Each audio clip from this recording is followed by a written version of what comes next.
Alright, everybody, this is Adrian from the Kayfabe Kingdom, and I am introducing and going to be interviewing one of SoCal's top refs. His name is Justin Borden, from the likes of PWG, EWF, AWS, NWA from Hollywood. This man's been in every big SoCal promotion that there is.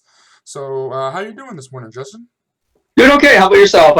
I was, the fireworks were kind of crazy last night. They pretty started, I don't know, as early as 2 o'clock. Oof. It went non-stop to about 2:30 last night. It was crazy. Like, I've never seen this many fireworks left off consistently. I'm talking like every minute there was just something going. Right. So I'm just glad there seems to be nothing like really fires or something like that.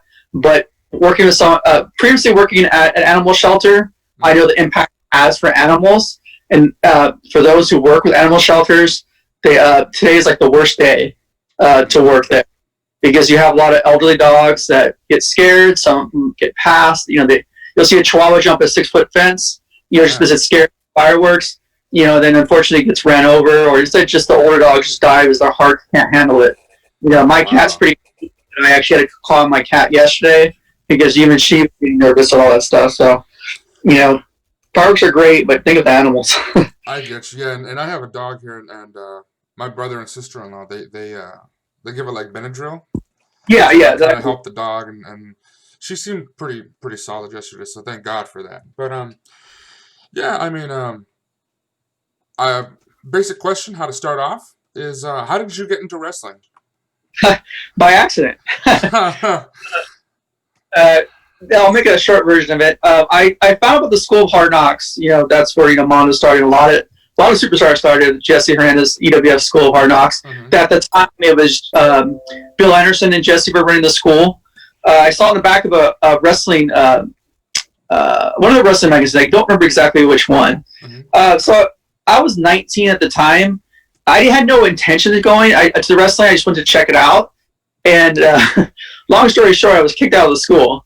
I was, I guess, what you would consider a mark back then, before it was called a mark. Yeah.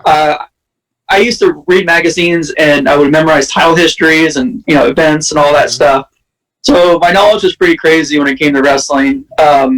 And so Bill Anderson was talking about a FMW in Japan event he was in. He did, of course, Starman out in FMW. Mm-hmm. And he was talking to his class, and of course, I was 19, I was immature at the time, and I corrected him on the event that he was talking about, and I was kind of asked never to come back. So, wow. Which was understandable, and that was by Bill Anderson. Flash forward a couple of years when Bill Anderson tried to make a comeback. Mm-hmm. I wound up working for Bill. We squashed the deal. But long story short, I that was my only time ever really being in a wrestling school. I had no intentions. I was substitute teaching here at Riverside Unified School District. I live in Riverside. Mm-hmm. And I saw a flyer for a pro wrestling show. And Bill Anderson had actually, when he split with Jesse, he started IWC, and he was running on La Cadena weekly shows. And, I mean, those shows had, Frankie Kazarian, B-Boy, Samoa Joe. I mean, they had quite a few. Ricky Reyes, Rocky Romero. Right. Because a lot of people did the split with EWF, and some people left, and some people came back. Some worked both. Mm-hmm. And that closed, and there was really no more wrestling out here in the area. So I was substituting for a class at a middle school here in Riverside, and I saw this flyer, and I was like, oh, there's a show in Riverside. And I looked at it, and then I said, I called my brother, and I called some wrestling buddies that used to attend the Bill Anderson shows. And we went to the show, and I show up, and it's at a backyard. And I'm like, wait, I know this house. I know this house, and it's like small world. But went to the show. It was a backyard, and it was produced, and lo and behold, it's Candice LaRae's house. Right. Now, the reason why I know the house, the Candice LaRae, is that my stepfather had Candice and her 2 brothers all in school for an elementary school teacher. And then Candice's youngest brother, Shane, and my younger brother were the same age, and they played baseball together. So I had known the family. Small world. I've known the family for years, and it just happened to come back. And so I recognized some people there, started talking to them. I started going to shows. mind you, all of them had been training with either, Jesse, or had trained in the past. It wasn't like they were just backyarders. Yeah. But some of the names that were back there, was Candice was obviously one of the bigger names. Mm-hmm. Johnny Starr was there. And you were trying to think about Red Tornado wound up being there. Mm-hmm. So anyways, I was going to these shows, and they were fun shows. Mm-hmm. And I know Cole, which is Candace's older brother. He also wrestled as the Green Meanie. He wrestled for Jeff a couple of times over. And so anyways, we were just talking stuff, and then they were short a ref one day, and they asked me, like, can you ref? And I was like, how could this be, right? Yeah, I was kind of skeptical at first because, like I said, I had no training. They're like, well, we know that you know, like, the stuff about wrestling. We know you know the rules and all that stuff. Just try it. So I did. I really didn't know what I was doing. I think the first time I refed, I had sweats. I believe I had a beanie. There's a VHS somewhere there, but it was horrible. Like, I didn't know what I was doing. I looked very backyardish. Yeah. But they asked me to come back. And so I went up working with them regularly, and then they expanded out, and there was a festival called Riverside Orange Blossom Festival they used to have every year. Mm-hmm.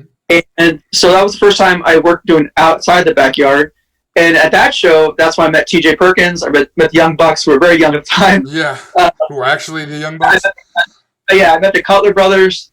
I met Scorpio Sky, but all these other people I met through this backyard promotion. Like I said, this one was outside the backyard, so it's kind of crazy.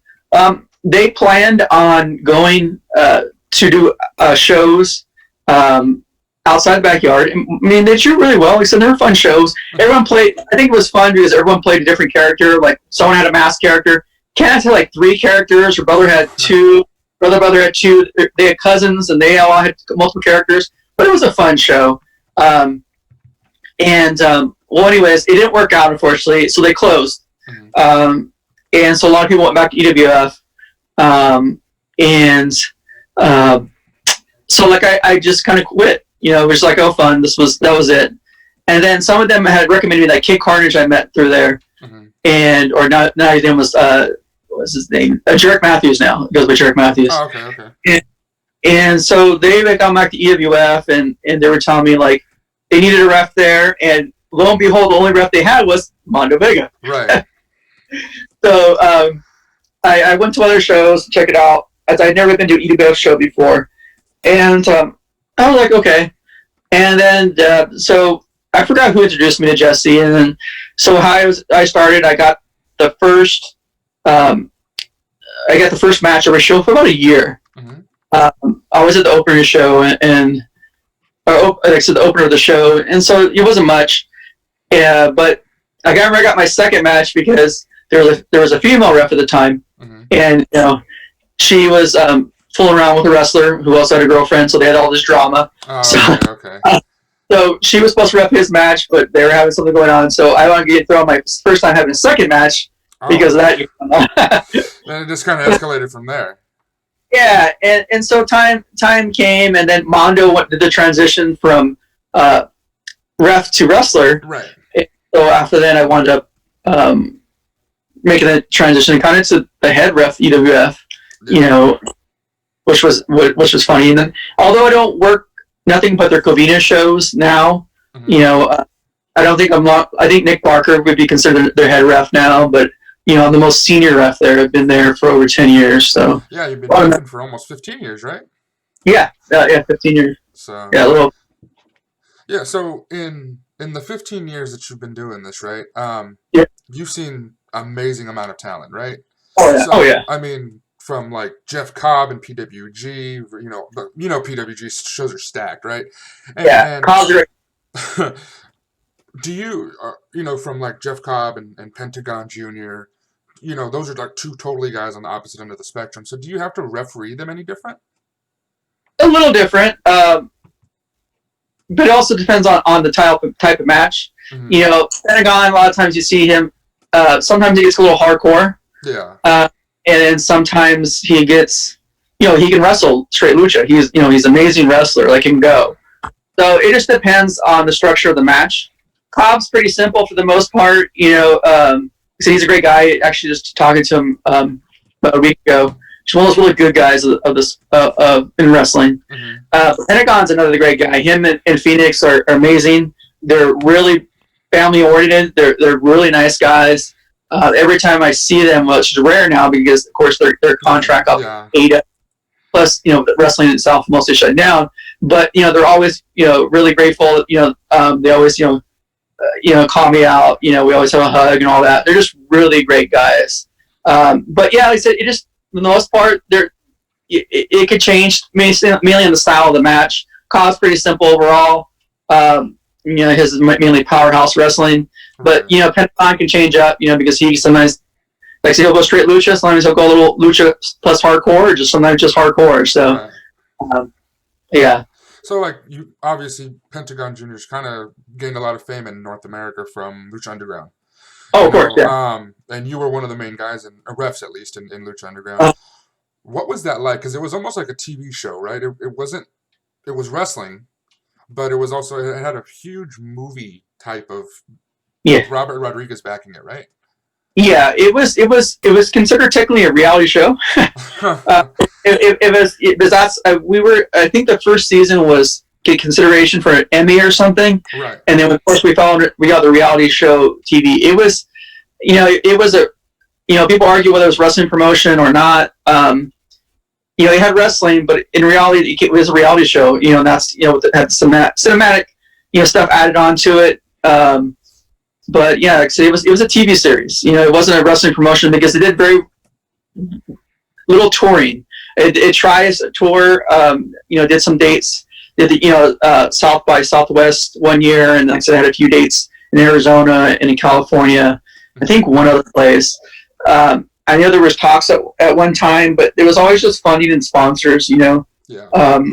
That came down to it. We had some good sponsors. But to have a real good wrestling promotion that travels on a regular basis, it does cost. Right. And with guys like in Lucha Underground, it was like Vampiro, like the just the minds, right? Vampiro, Chavo Jr.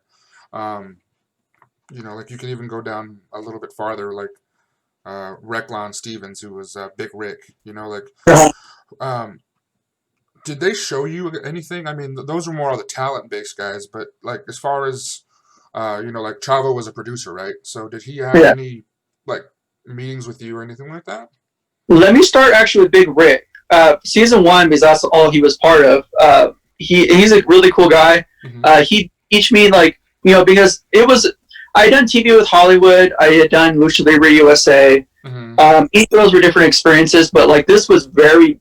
Compared to the other two, was very big production, like a TV show, right? I mean, it was yeah. So Big Rick actually pulled me aside one time because there was little things that it wasn't actually in the ring; it was outside the ring because they were noticing that myself and even a couple times Knox, they would pick us up on camera, on watching because we watched the show, right, and especially at the next match and all stuff, we would watch the show, but we were in areas where you could see us on camera, just watching. I see. And of course, if something happens where the ref's supposed to look the other way or something else is going to go, you can see us on TV, why didn't they do anything if they're there type thing. Right. So it gave me some pointers there, which was good. So I made sure not to really do that or where to catch it. Or even there, you were able to watch it in the production room. Mm-hmm. Chavo was really great to work with. I was actually supposed to work with him again for The Glow. Before the pandemic shut everything down, I was to work on the newest season of Glow. Cool. Yeah, hopefully it comes back up. Mm-hmm. Not again. But he was a great guy. He would tell stories about Eddie and himself. And when they talked about, they had the whole cheating Guerrero thing in WWE, mm-hmm. He would say that they would potentially try to do more what they could and get away with to see that ref's initial reaction and to see how the refs really are. Yeah. And that's how we should react. If you don't know everything, some refs like to know everything about the whole thing, but the reality is that stuff changes. But Chavo talked about just always being ready about the element of surprise and never, just always be able to, like I said, expect the unexpected. You never really know, because like if you're expecting something, it doesn't happen, and there's that shock and some kind of awkwardness. Right. So I always said, just never know what to expect from the wrestlers, and you can just go from there. Another guy who was very important, that doesn't get enough credibility, is Paul London. Paul London has he was an agent, and he was involved with some stuff too. Dude has a great, amazing mind. I've known Paul for years. I actually met him when he was dating Candice LaRae many years ago, and he had just left WWE and started doing independence here in Southern California, and he really took a liking to me as a ref. So like he started requesting me as a ref at different places. So I got to know him there, and we would see each other. He moved on. He moved back to Texas or whatever. And but he's another guy who said he really has a mindset for it. Like, and he's pretty non-political. So like if he says something is crap, he'll say it. And in most cases, he's right. But he has another mindset, and he has visions and stuff like that. And people might think he's out there, but he knows wrestling. Like he knows wrestling. Yeah, it's what he's good at, right? Yeah. So, you brought up Rick Knox, and there's been feuds in wrestling, right? But very few referee feuds. And the Justin Borden Rick Knox feud is something that I want to talk about. How did that even start? It started. There was an old EWF promoter and / wrestler, and a SoCal wrestler named Cincinnati Red. Rest in peace, Red. Yeah. Great guy. And there was a AWS show, and Rick's loved. And congrats to him. Made the Hall of Fame in SoCal, first ballot this year. But he's been loved ever since I started wrestling. It's been Rick Knox. He set the bar. Him, and then there's a guy named Patrick Hernandez who was really good too. He worked XPW and he worked Hollywood and did some other stuff. That's another great wrestling guy. But Knox has set the bar in SoCal wrestling. Everyone knows Rick Knox. I mean, he's known worldwide, but he is known as a ref. There have been 6 refs prior to him, like Marty Elias and stuff. But Marty went on to do great things. But in SoCal, it's synonymous with Rick Knox's name, reffing. So it was a show, and I forgot what show it was, but there's been stuff. Rick Knox on a show, and then people tend to hate me in general. Not as much as they do now, but yes, you can't love me, you can't love Knox, especially in PWG. But it just happened around SoCal. So I think Red kind of saw a little bit. So he threw us in. I think it was it was either an 8 or 10 man random match. He threw us both on both sides, and then there was a part that we had come up with where like all the wrestlers had all been double down. And so you have 2 refs in there. The only ones are not dead.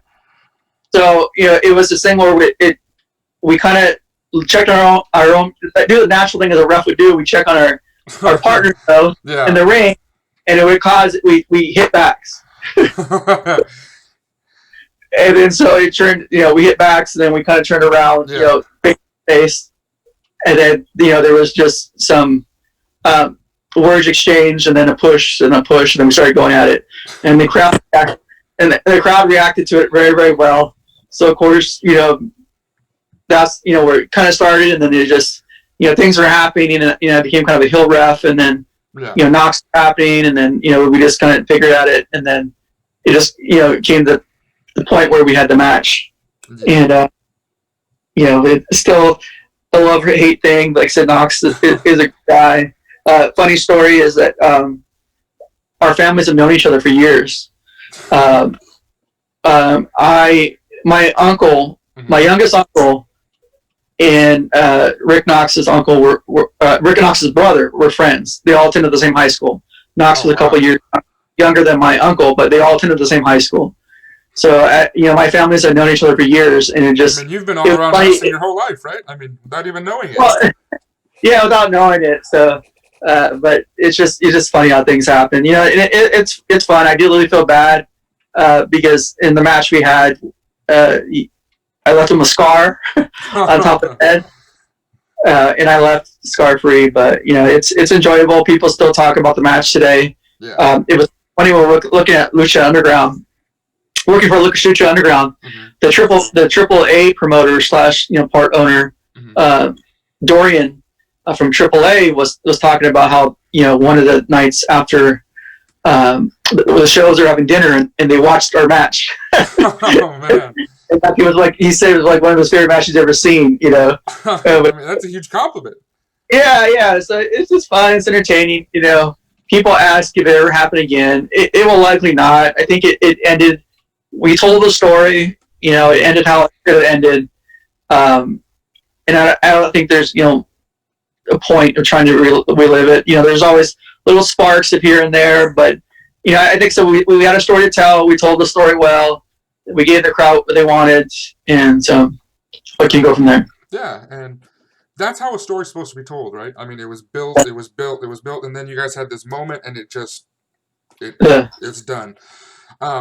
What's your take on the theatric wrestling? The Boneyard match, the AEW football field match. I'm from the generation where, Mondo more than just about anybody, and that's not what I was shown. I was shown the Bret Harts of the world, the Eddie Guerreros of the world, the workhorses and stuff like that, and to see something like, somebody like Chris Jericho, who is one of my favorite wrestlers of all time, do this AEW football field match. It was just really hard to wrap my head around, and I've seen the Young Bucks in SoCal, been to many shows that you guys have been at as well, and I know what they can do, Yeah. So it's just kind of mind-boggling that that's the kind of thing when they get the ball, they go to that first, it was just kind of something that I don't wrap my head around. I prefer not. I like I said, a traditional Bret Hart, a Bret Hart, Shawn Michaels, Bret Hart, Kurt Hennig, Right. Bret Hart, anybody type match. I prefer a wrestling match itself. I think they're okay to do here and there. Mm-hmm. I just think right now with wrestling, you have, one promotion does it, and then another promotion tries to top it Right. and do their. I think the Undertaker's Boneyard match had a purpose because Undertaker injuries. It allows people obviously who are injured, and you can cut scenes and do stuff like that and change it and all that other stuff. Mm-hmm. So I think that's all say a purpose. I think that was a nice way to send them off.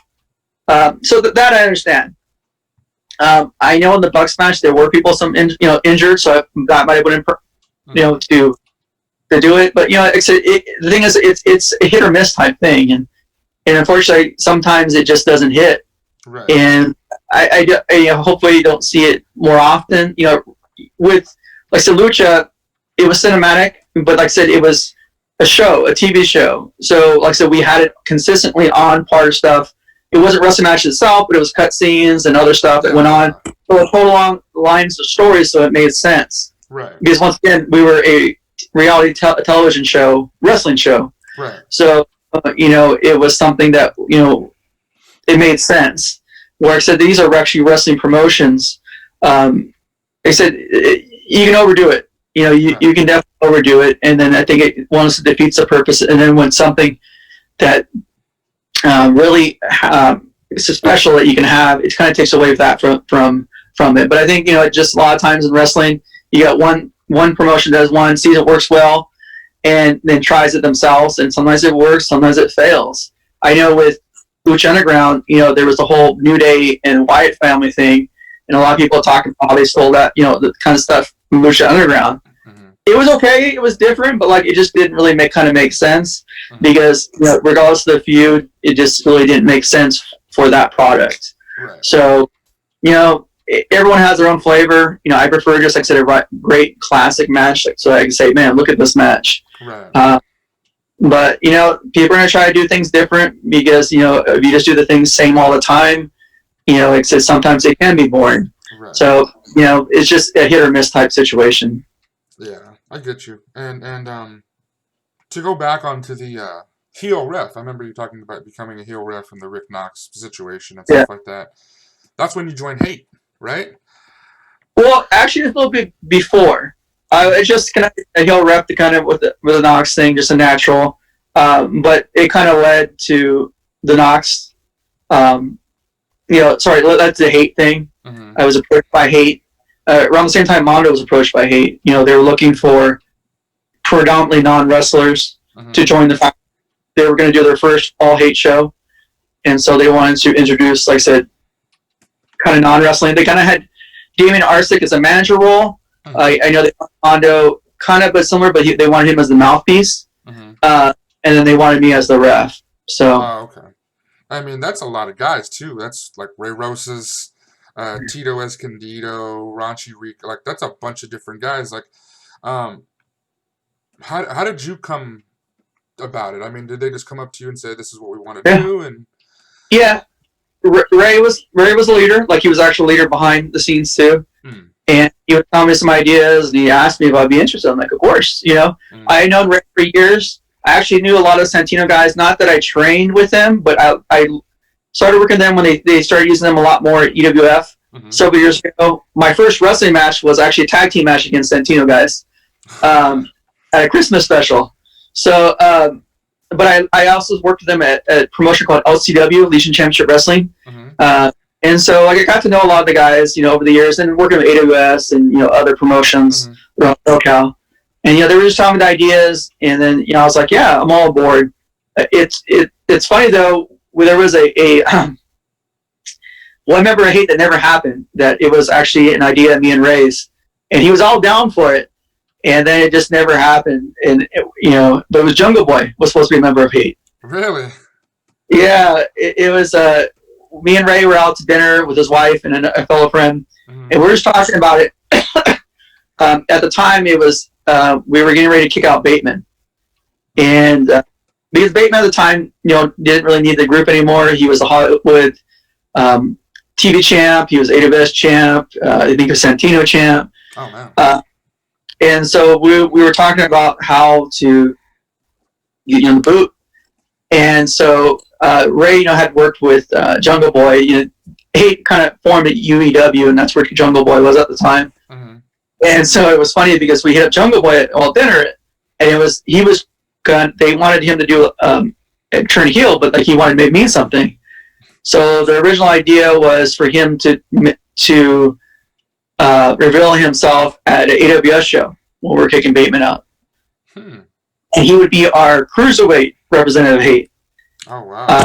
Pushing for like the lightweight belt of AWS, and he would have kind of like a attitude, like just like I'm good and I know it, I'm cocky type attitude.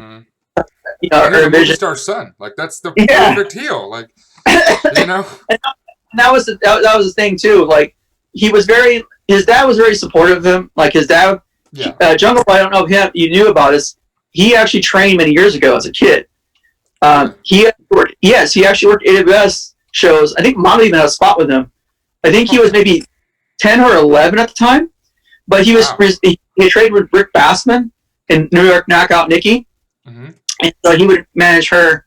And so I met him, and like I said, his famous dad, Luke Perry, and he was a real nice guy, Luke Perry, just a real true wrestling fan and supportive of his son. And then he kind of disappeared for a while. And he came back, after around high school. I think around the time he graduated high school. And then, he came in, and his dad would still be at UEW shows supporting. There'd be not many people in the crowd, but his dad was just a big supporter of him. His family was there to support him. He had that whole family dynamic. And I remember even talking to Jack because he was going to UC Santa Cruz at the time, and he was so down for it. And his dad would be willing to like fly him down, to do shows if needed, and we were even talking about doing something that to include his dad, and he tried to stay away from it, but because he knew we weren't trying to take off the popularity of it, but it would be more of his character base. He seemed to be more open to it. Like we talked about, say he was to be a cruiserweight representative, but he would have maybe the 902 music and then cut out to something else. And he'd kind of have like the Stevie Richards kind of crop top Hate shirt, kind of, but he'd be different. We even talked about maybe bringing Buggy in to be like his manager slash kind of like person who was like in love with him, but like he just treated her like trash type thing. Yeah. Yeah, but we had this whole gimmick for it. He was actually down for it, and this unfortunately never happened. Wow, that's man. I mean, and that's one of those things where who knows if you could even put it on somebody else, right? Because he's kind of custom made for that. Like he could come in as the cruiserweight guy with his dad and be the. I mean, yeah, you're right. Just that little cruiserweight and look at what he's doing now. I mean. Yeah, no, like I said, he's a great guy. He's a great guy. I remember when he first did PWG, I told him about PWG, and I thought at one point he can make it there. Mm-hmm. And I told him to look at it, and I remember when he got asked to do it, he didn't hit me up, but the date it was his debut. Mm-hmm. He's like, I was meant to hit you up, I didn't, but I remember, thank you, because you're the first person that ever thought I could be here. And wow. I made it, with it. I said he's a very good kid. He's a very good kid. His dad was very, good. Came from a really good family. Like I said, just very level-headed, very polite, very good. Humble, it seems. I mean, considering where he started from. Yeah, I said just a good guy overall. I said I'm happy for his success. All right. Well, you talked about Jungle Boy's super young guy, right? I mean, only 23 or something like that, right? Who's some of the other young talent in SoCal that, like I said, you've been in this business for 15 years. You've seen a lot of young talent and get moved up, like the Skies, the Bucks, Jungle Boy even, and stuff like that. So who's the next crop of guys that are going to move up to AEW or WWE? Or Adrian Quest is the one that comes up first. Adrian Quest he's been working since he's like Jungle Boy started at a really young age. Mm-hmm. He did like a little wrestler / manager gimmick for a while. And then kind of went away, grew up, did some high school stuff, and then came back. But he's a very talented young guy. He's in his early 20s as well, but, has probably, good almost 10 years into the business. But, he's probably put on some muscle. I know that he, the New Japan training camp, the first time he came around, did very well with that. I know he did a trial for All Japan up there with Pro Wrestling Revolution and was one of the, although he didn't get picked, he was like one of the final guys. Wow. And he's just very good talent. He's very good talent. He has a very good head on his shoulders. It's just, I think, with him is his size, but not his ability. I mean, he has the ability, he has the heart. And I liked seeing that he was getting some exposure out there with the bar. Unfortunately, that's not going to happen anymore. Right. But if you ever talked about someone that would go to bat for PWG, the new talent SoCal, it would definitely be Adrian Quest. Trying to think of anyone else right now. That's young. I mean, even not young. I mean, they could just on the come up and stuff like that. Hunter Freeman with Hunter Freeman. He's mainly a SoCal Pro guy. Mm-hmm. Sorry, not a SoCal Pro. He's a San Diego guy, but he's came up with more stuff. Mm-hmm. He had a really good match with Andy Brown. Ironically, it was a rough finish that I went kind of heelish on, but it all worked out. But he's another guy that I think, like I said, he has that many years in the industry. He's in his late 20s, but if he can build confidence in himself, and I've told him this before, if he has the confidence in himself that he can do it, I think that will take him to the next level to get him at, to even a PWG type thing. He has a redneck gimmick. He's a former military guy. Yeah. They love him down in San Diego, of course. And I said he's good. Like I said, he has it. I just got to build that confidence. And that was the problem with Andy Brown for many years. Andy Brown has always had the talent, but many years he lacked that kind of like belief in himself. You tell Andy something just kiddingly, and then you really believe it, and you go down. He had a couple good things, a couple opportunities with PWG. His first one didn't go so well. His second one did a lot better. If we were running regularly, I think he would be back. Yeah. But it's just confidence has a lot. You have people, all the talent in the world. You have the look. But if you don't have the confidence, it's kind of hard to make that next level. But Hunter Freeman's, like I said, a guy. Like I said, San Diego based. I think it can make it. I think the millennials out of MPW. They all have their own individual talents, and they have a thing going with their trio. Yeah. Are you familiar with them? I'm not actually. Okay, yeah. It's Daniel Moon, and then there's two brothers, the Divines, and the two brothers are legit brothers. Oh. They are pretty much all MPW based, and they work around now. They sometimes work as a tag team, they work as a trio, but they're young and eager. I think it kind of slowed them down as they're building a little momentum here in SoCal with all this stuff going on. Yeah. But there's something I could work as a tag team / trio. I believe has a future. They started venturing out late last year, like to Texas and stuff. But they have a good mindset. They're good. It's funny. I came up with their name, the Millennials.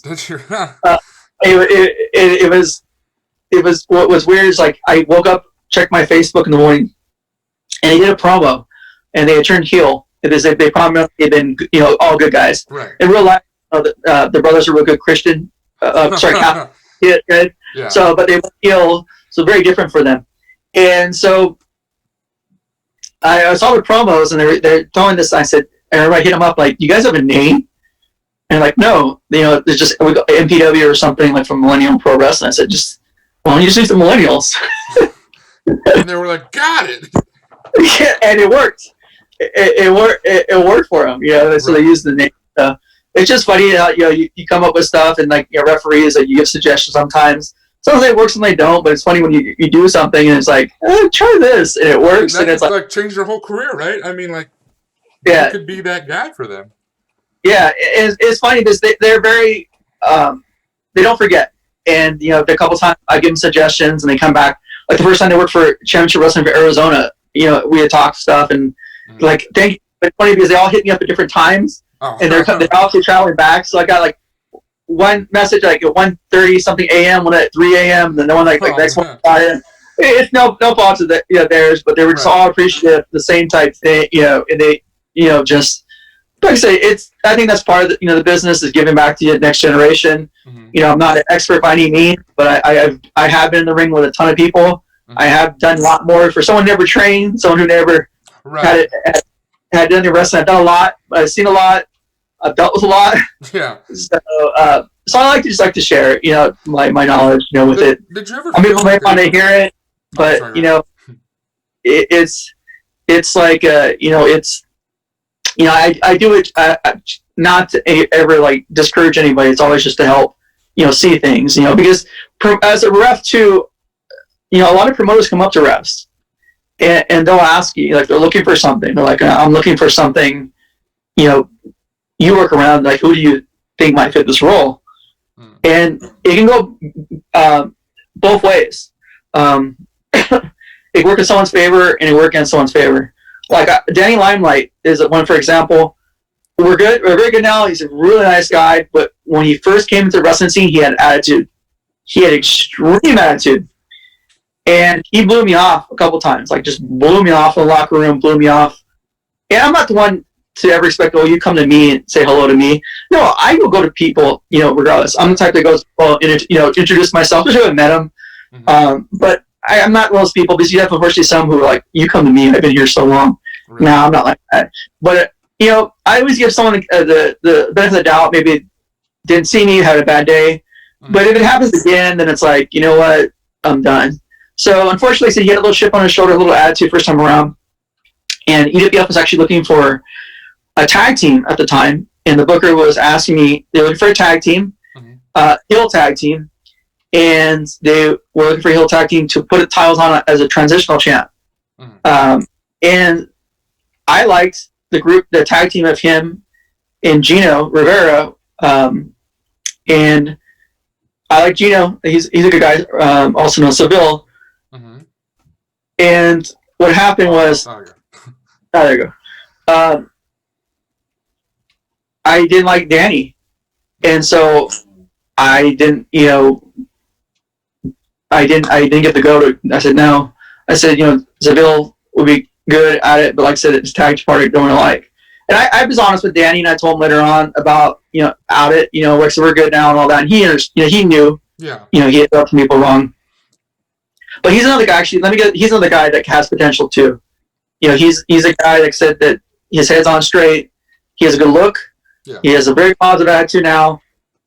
He can go get to the next level, I think, with it. And I think the New Japan program they have with him and Ryan Taylor, or Russ Taylor, he goes by now. Yeah. Russ Taylor, like I said, is a good friend, as you know, me and Mondo. Yeah. And he's one of those guys that I just don't understand how not signed. Right. If you ask me who's one person that I've never understood why he's never signed, it has to be Taylor. He has it all. I mean, he has a look. He has a talent. He can go. I mean, we were telling me last week about characters that he's came up with, and he doesn't seem like a character guy to me. Like he's a good-looking guy. He can work. He can do just about everything. He's one of those guys where I don't think he needs a character, but I mean, nowadays it just seems like that's the type of thing that's going to get you over. And I think it's the right place, right time too. With it. With him, unfortunately, I know he was getting some looks at by NXT and everything else, and he was the Germany thing, and Europe thing, and then this thing happened. So it's bad timing, with it. So I hope with New Japan, I know he did the first camp and tore it up.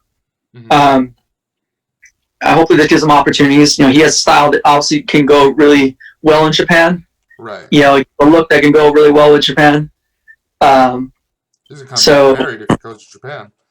Yeah.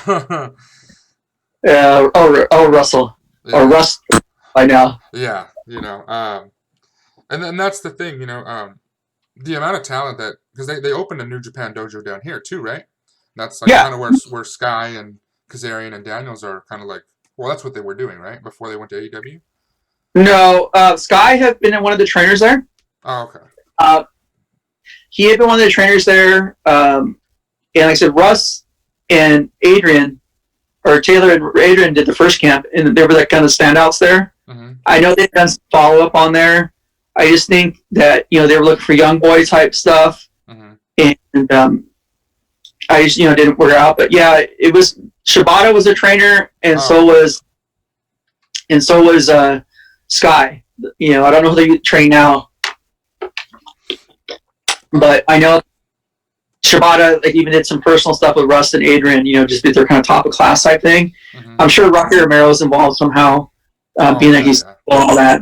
I know referee Jeremy Marcus works at the office there now, and good to him, he got to do Wrestle Kingdom this year. So that's amazing. Yeah, he got to do Wrestle Kingdom. So he's another good guy. The next crop of wrestling, next crop of refs. Yeah. SoCal. He's a standout. He's definitely. I mean, I can't say he doesn't have a very future. Just where he signed New Japan. Right. But huge. Yeah, it is huge. But he's definitely one of the best, if not the best, of the new crop of refs here in SoCal. Easily. Yeah, I get you. And you were talking about how he got to do Wrestle Kingdom. What's a bigger thing to you, Wrestle Kingdom or WrestleMania? I mean, to me, WrestleMania is the bigger thing because it's obviously WrestleMania. Mm-hmm. But if I look at my career, mind you, like I said, I've never planned on being a ref. I never planned on being a ref this long. Right. Everything is kind of been, everything's unexpected to me. I think WrestleMania is obviously what I want to do, but WWE with me, it will never happen. I just don't ever see myself being a full-time ref. I'll be finishing this year my doctorate.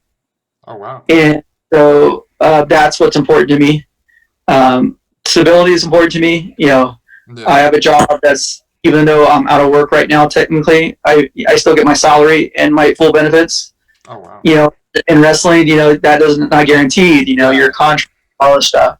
So I wouldn't be able to give that up. So that's not feasible for me. Now with Wrestle Kingdom would be something that's more feasible, that I think that could happen if I put the effort. Mm-hmm. I just don't put any effort in. It's not because of the ego thing or anything like that. It's just that, my priorities are finishing my doctorate.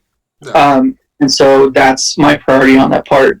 And I've never, I said, being a ref was never a goal of mine. I've never been like, oh, venture my name out. I never, and I talked to other people about it. I'm like, well, when I finish and I have more time, maybe I'll go out and go to put my name out there, because I'm sure I can get booked. Yeah. If I say, hey, I'm Justin. I work for PWG for the last 5+ years. I've been underground. Yeah, I get on. Yeah. I know there's other promoters that would book me. I'd probably like all the rest, probably fly myself in, which is fine. But it's just not part of me right now. That's why I'm just happy working where I'm based in SoCal, and then I work out in Vegas at Future Stars, which I'm with Joe DeFalco, and I'm happy at that right now. So who knows? But Wrestle Kingdom will be more a possibility for me. More feasible. Yeah, it's something that would be more possible if I the two options. Doing either one would be another thing I never expect. Yeah. Yeah. Well, I get you. So on a lighter note, you don't dress like normal refs. You have white pants, white boots. You're kind of like showing off. You're kind of that guy, What's with the white pants, man? The white boots and... Well, I wore white shoes, wrestling shoes before. I wanted to be different. I didn't like what considered the norm. Mm-hmm. And that's the thing about wrestling, like you talk about refs, black shoes, black socks, all that, Right. I just question it, because where's the book that says you have to wear striped shirts? Where's the book you have to wear all those stuff? And so I just wanted to be different. I didn't want to be like the norm, and not just like, hey, look at me. It's just, no, I just want to be everyone else. I'm like, the wrestling shoes I used when I was reffing before I converted to boots, they were still anywhere between $200 and $250 shoes. Oh my God. So I didn't buy cheap stuff, with it. And then I learned about the boot making, and it was not much more. I was like, I can design my own boot. And there's a guy named Bobby Lee Jr. who does my boot making. He does it for a lot of WWE guys, a lot of guys all around the world. Oh wow! Great boot designer. Like, as long as I'm doing boots, I'll never go to anyone else. He did my 4 boots I have. I have my original blacks with the white stripes, and I have my whites with the black stripes. I have my Lucha Underground custom boots, and then I have my golds. So wow. But I just didn't want to be the same. It's. Even with my counting, like I never knew how many refs couldn't count their left hand, and really? it was Rick Knox. I mean, you see Charles Robinson count left because he's a lefty. Yeah. But I count my left and my right. I alternate, just depending on what side I am. Mm-hmm. Because I've never trained. I just did what was natural to me. If the people are on my right hand side, I use my right. If I use my left, I use my left. I just refs, they're out of position, so they have to count their left or right. So they kind of circle around, do the jump, all of those stuff.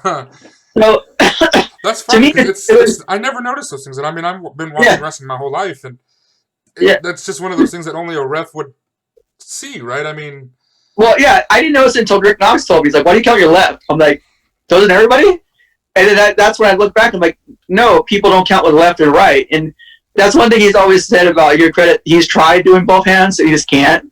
So there's some more refs that do it now, for sure. But I remember when I was doing underground, I was the only person on TV that was doing left and right. That's why they gave me the kind of name lefty. But yeah, with my dress, the same thing. My dress is always clean. The white pants came because they had the black shirt. And so I went white pants because I thought it stood out, and be definitely different. Right. So I just kept it. Some people liked it, some people don't. I won't wear them unless the promoter has on the part. There's sometimes even when the promoter wants me to wear them that I just don't feel like wearing them, just because they get dirty so well. Yeah. So it's not I have to do. It's how I feel. Before the anniversary show got canceled because of this pandemic, I was looking for yellow pants for EWF because one of the colors are yellow.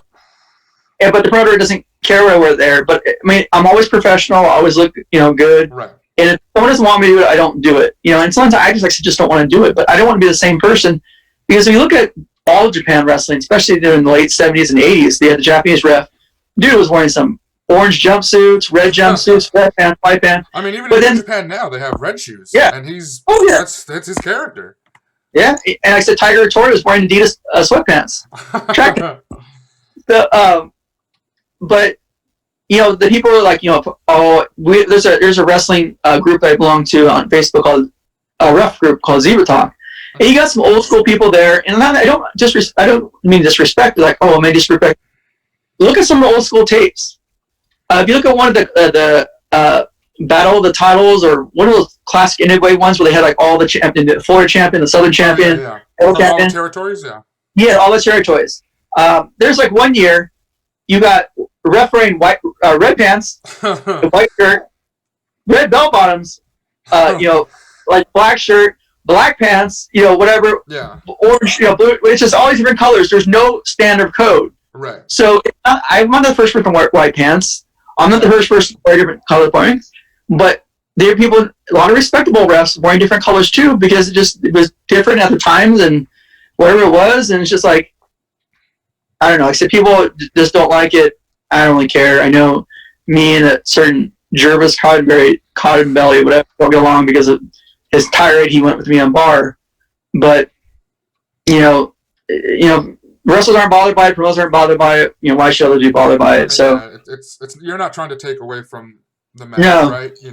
No, and now that was a big argument with the Jervis guy, is that he's trying to take away the steal, and take the audience and them, and I told him, I said, it doesn't matter what color pants I wear, they're always gonna love Knox, they're always gonna hate me, plain and simple. Right. It's like PWG. I go out there and they automatically boo me, like no matter what, they automatically boo me, and it's changed a little bit. It's obviously changed the dynamic, but they love Knox, they hate me. When I get bumped, if you look at some of the PWG highlights, the biggest pops are when I got bumped. And even Super Dragon himself had mentioned, the most face thing you can do is bump me at PWG. If you want to come a face, right away. And I just think I'm glad my bumps have kind of spread out. Yeah. So they're more keen. Because I don't mind taking a bump for anybody. Although one time I almost got my ribs kicked in by Trevor Lee in his last match there. But yeah, that's one that hurt the most, because it legit knocked the air out of me and breath out of me. Yeah, but I just like to be different. Oh well, people don't like it. Oh well. I haven't had anyone not book me because, well, I can't book you because what you look like. Yeah, you're the white pants guy. You get out of here in that situation. Yeah. Now, Mondo wanted me to ask you this specific question. What is it about Long John Silver's chicken that you like so damn much? It's so good. I mean, I love Long John Silver's as well, but there's no more over here, and there was one up the street from my house, and they closed it down. One by the skating ring? Yeah. Yeah. And I would go there, like twice a month or something for this damn thing. Oh. The chicken, the fish. I mean, it didn't matter. I love that damn stuff. But I don't know what it is about him not liking it, but it was just not his thing. What? Yeah. Mondo loves it. We always go to Long John's. That's our stop when we go to Ground Zero. Oh, really? He said he hasn't had it in a long time. Well, he hasn't had it because the only closest one is in Temecula. Oh, God. Yeah. So when we go have our San Diego shows, Ground Zero, we always stop. Our stop is Long John Silver's. Oh, my God. Yeah. I don't think he likes the fish. Oh, but I know he loves. It's just the fish. No, he loves Long John's. Trust me. Okay. Even when this pandemic, I even went down on a private trip and brought him some back. Oh, so I knew he. But yeah, I had actually one right down the street from where I live, like literally less than a mile. And there's a lot of stuff on the menu that's not on the menu that they won't tell you that's cheap. So I don't think go to like they have a family meal that's $20. You can get the family meal with one less side, and it's $12 versus $20. Oh my God, that's a huge. Yeah. Yes, it's huge. Wow.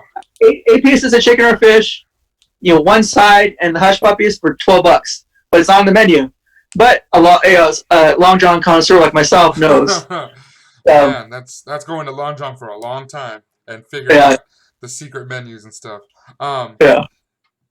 So to get back onto the wrestling a little bit, the huge thing right now is the sexual allegations. Between Joey Ryan, half of the NXT UK brand. Even people like Jim Cornette are getting some backlash with him and his wife. What's your take on it? I mean, I know you've worked for Joey, you've worked with him. You said you worked with Travis Banks, who got released from WWE as well. Um, Obviously, these aren't good things, right? We don't want to publicize those things as good things, but you know them personally, right? A little bit more than most people. I think it's something that it needed to get out there. It's not shock, but I mean, not I shouldn't. I'm not shocked that allegations of sexual harassment occurs. It's in wrestling, and Yeah. it's a boys' club for the most part, and I'm sure I've heard stories myself. And now, not even people that were involved and mentioned, just the promoters, asking booking women for sexual favors, and in return, bookers, all other stuff. I know it's happened, and it's something that I'm glad it was addressed. I think there's still probably a ton of women wrestlers or women personalities that haven't come out yet. And hopefully this gives them encouragement to come out. And hopefully throughout all this, it also brings opportunity once a lot of the promotions restart for people to reevaluate themselves. And if they think that they are questionable at any means or they've done that kind of harassment. And it goes both ways. I'm sure there have been guy victims. Keith Lee came forward about being a victim. Yeah. So I think it go both ways. Probably majority are women victims, right. But it can go both ways. But I think people get a good time to reevaluate themselves and maybe tell themselves before they say something, before they ask for something, before they do anything questionable. What potential consequences, not only to the other person but themselves. Yeah. And hopefully it will detract them from doing it. Whatever their questionable behavior. Yeah, and that's kind of the whole pretense of this, right? I mean, this is a guys' club for the most part, Yeah. And I think not just in wrestling and in sports in general, women have always kind of taken a backseat to men, and it wasn't until recently, like the last 10, 15, 20 years, where women are like the Divas Revolution type situation, and they're getting put in the forefront for young women. One of my nieces is a young girl, and I want her to be able to look at people in WWE. I mean, I'm not so sure if she's going to be into wrestling or not, but Sure. and have these type of role models that don't have to be quiet about stuff that's happened to them in the past. And be strong women and be able to come out and speak their mind if they have to. Yeah. All right, so the last little bit of this is going to be like a word association. I'm going to give you a guy's name or a girl's name or a group's name and see what you have to say. So let's start with your group Hate. Mm-hmm.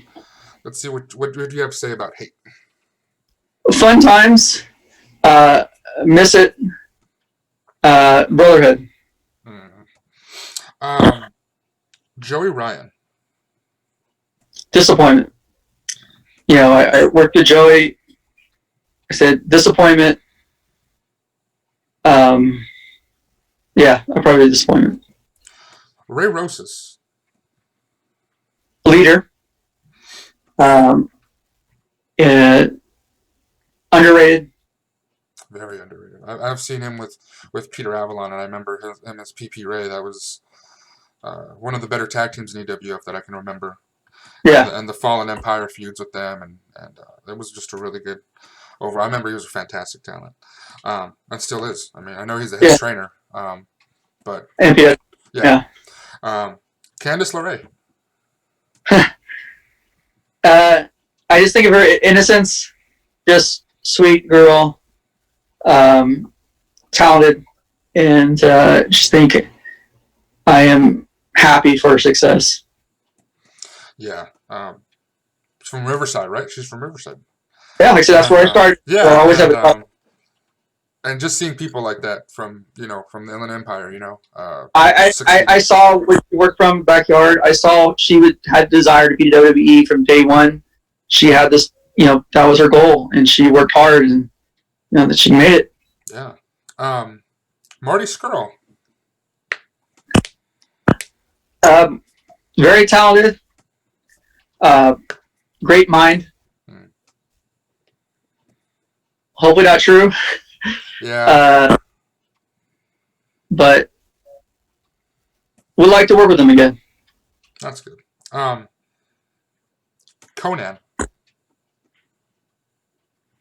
Man.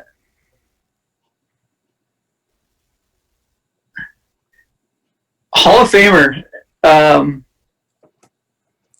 From what I was told, he's called you one of the best heels in the business at a point in time. That's why, I wanted to see what your view on him was. Yeah, PWG. Yeah, he made a comment when Bola, him and Bray, the heat I had for just walking out, just unbelievable heat. So I thought that was a compliment because coming from him, who was the king of heat in Mexico. Yeah. So, Adam Pearce. Speedy recovery, great minds, old school, long-term WWE employee, talent. Yeah. I didn't get to see a lot of him down here in SoCal, but from what I've heard and what I've been told, he was amazing and way ahead of his time. I worked his second to last match, so. But yeah, he said he has a complete mind. I mean, no doubt if his progress at WWE because of his mind. So, Mondo Vega, Long John Silver's buddy / brother, fellow dirt god, just family.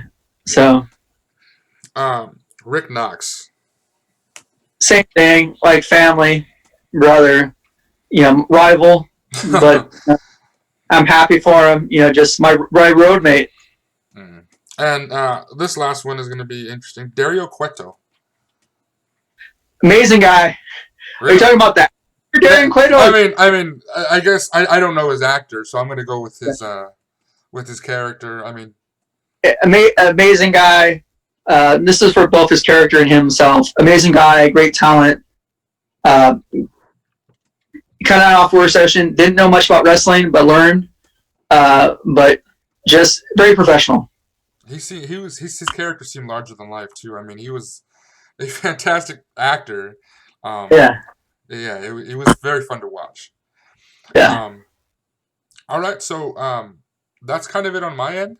Okay. Did you have anything you wanted to see? I mean, I know kind of wrestling right now is down in the dumps, but did you want to promote anything or? I just say, hey, stay safe out there. Not only for yourself but for others. We can't get through this. Hopefully, wrestling will be up on a regular basis. Probably not anywhere until the very end of the year, if not early next year. So be patient. Yeah. Continue supporting your local wrestlers as much as you can.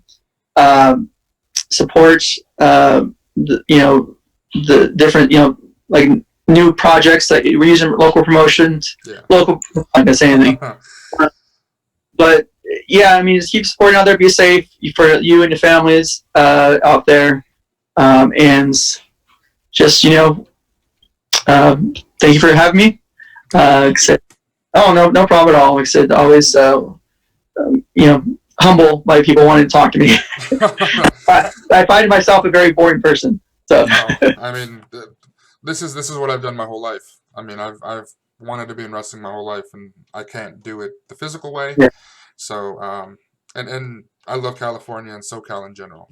This is what I wanted to do, and like I said, I appreciate you helping. And it's just funny because people like who know me personally, they're like, and they see wrestling, I'm like, do they know that's nothing like you? It's just fun. It's just fun. It's a fun thing, and but I'm just humbled by, like I said, my experience.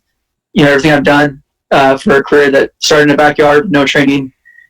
So I'm always humbled that anyone wants to talk to me. but always willing to if you ever want to speak. So best of luck with the show. Thank you, sir. Like I said, as it continues, and you already meet again in the future. If you ever want me in the future, like I said, feel free to ask, and more than willing to help out. All right, thank you again, and I will conclude this episode of Kayfabe Kingdom, and want to say thank you again, sir. All right, buddy. All right, bye-bye. Bye.